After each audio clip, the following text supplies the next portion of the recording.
Good evening, I'm Jackie Spate. The Suva City Council won't cut down any landmark trees in the capital city. Numerous concerns were raised by residents following reports that the council would cut the EV tree in the city centre. Shireen Lata has been following the issue. Special Administrator Chandu Umaria has revealed there are no plans to chop down the historical EV tree. Umaria says there were initial plans to cut down the trees. However, that decision would have been based on the advice from the experts. This issue came in on last week's Friday's newspaper, where one of the baka trees in Queensburg Drive, which is in front of the Piccadilly taxi stand in front of the bowling club, which fell on one of their taxis and on their office base. And lucky no one was injured. Some ratepayers even formed a group to campaign against Umaria's decision.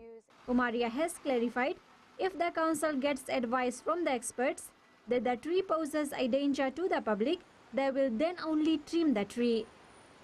My council workers will be identifying all the trees within Suva to see how safe they are. If they pose any risks on any motorists or any pedestrians or any house or whatever, we will then look at, I'll repeat, we will then look at trimming them down. This EV tree, which is over a century old, will still stand as the historical icon in the capital city. Shireen Lata, FBC News. The Ministry of Health is in the process of suspending 3 overseas companies who supply medicine to Fiji. This comes following an investigation into the recent shortage of medicine, and it was found that the suppliers were holding on to the supply. Devna Ryan finds out that Fiji will now get its supply directly from India. The chief pharmacist at the Fiji Pharmaceutical Services, Apollosi Vosanimbola, says they have had enough from the suppliers and it's time now to let them go. We have written up to the major tender board, Ministry of Finance, asking for consideration for suspending these suppliers. And this is some of the things that have been ongoing in the previous years. Until today, the Ministry of Health, say, enough is enough. We are being the culprit. We have been seen as a culprit in the face of the public. 3 of the non-performing suppliers who have been supplying large volumes of medicine to the Health Ministry will have no reason to explain the shortage experienced this year, especially insulin for diabetic patients. The non-performing suppliers, we are going to basically remove them from our supply base, because, as I said, shortages is a problem. With shortages creating a lot of more health problems for the patients, and it's more cost for us. However, apart from engaging with some new suppliers, the Health Ministry is liaising directly with manufacturers in India. The Ministry of Health has sent a representative to India to consider dealing directly with the Indian manufacturers. So this problem of delays because of reasons of relationships with middlemen and the manufacturers, we can overcome them.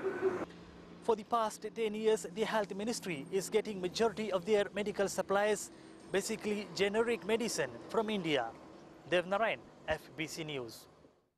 Attempts by suspended lawyer Rajendra Chaudhry to stay a decision that ordered the closure of his law firm have been diffused by the Court of Appeal today.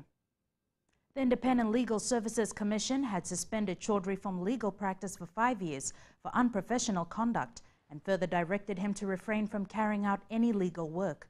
The ILSC directed his law firm be closed because Chaudhry doesn't have a valid practicing certificate. The Court of Appeal ruled it doesn't have the power to stay the ILSC's decision, as the matter is still in the hands of the Commission. Chaudhry appeared in person. His parents were also present at the hearing. Credit unions are facing a slow death in many parts of the country, largely due to mismanagement. This was raised at the Pacific Credit Union Technical Congress in Nadi this morning. 150 participants from the Pacific, including Australia, New Zealand and Timor-Leste, are taking part in this meeting. Christopher Chand reports. There are over 450 registered credit unions in Fiji. Alarmingly, close to the same number has been struck off the list in previous years. Some credit unions haven't gone through any AGM for the past 3, 4, 5 years. Nothing's been done about it. People maybe abuse the systems and that, and so the credit unions just die a slow death or whatever. Credit unions provide low-interest loans and benefits to its members. However, they're requesting an overhaul in the laws governing it. The legislation which is obsolete, I mean, it's outdated. I think it was there from 1950s, 56, and in 2004, there was a move to revise. Each year, credit union members from various Pacific Island countries meet in the annual event to share ideas. We are moving into a lot of lending, which is more than those things. And I feel that we should, even on the other side where we give dividend, we cannot exceed 6%. Credit unions face many challenges with changing time. They're now calling on restructuring how they operate to bring it in line with how it's practiced in other parts of the world. Christopher Chand, FBC News.